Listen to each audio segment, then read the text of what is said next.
High guys, तपाईहरुले हाम्रो यो महाकाली सन्धिको यो भिडियो हेर्नु भएको थियो थिएन भने पनि केही छैन, म क्विकली तपाईहरुलाई ब्रिफ गरिहाल्छु। तर त्यो भन्दा अगाडि म अहिले महाकाली नदीमै छु अथवा महाकाली रिभरमै छु, लिटरली रिभरमै। यो खासमा खोला हो, खोला हुनु पर्थ्यो।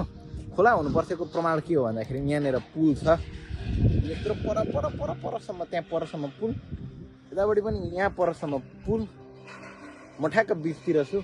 अनि यहाँ पानी नै छँदै छैन। यो खासमा खोला हुनुपर्ने थियो, सब यो खोला हुनुपर्ने थियो, यहाँ पानी हुनुपर्ने थियो, पानी नै छैन। आखिर किन छैन त भनेर भन्नुहुन्छ भने तपाईँहरूले त्यो भिडियो हेर्नु भएको होला, हेर्नु भएको छैन भने पनि के भयो भन्दाखेरि 52-53 सालतिर चाहिँ सरकारले, हाम्रो नेपालको सरकारले बेचिदियो क्या महाकाली रिभरलाई, चाहिँ बेचिदियो इन्डियालाई। सो रिभर त नेपाल र इन्डियाको बोर्डरमा छ नि त, तर उनीहरूले चाहिँ बेचेर अथवा केही सम्झौताहरू गरेर त्यो अल टोटल रिभरै त्यो इन्डियाले क्याप्चर गरिदिएको छ क्या। सो नेपालतिर कति पानी बग्छ भन्दाखेरि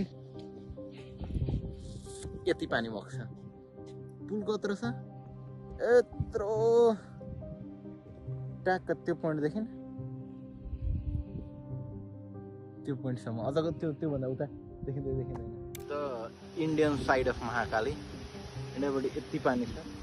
अनि दिस इज नेपाली साइड। यहाँनिर कति पानी आउँछ, एक्ज्याक्टली त्यति पानी आउँछ जति इन्डियाले दिन्छ।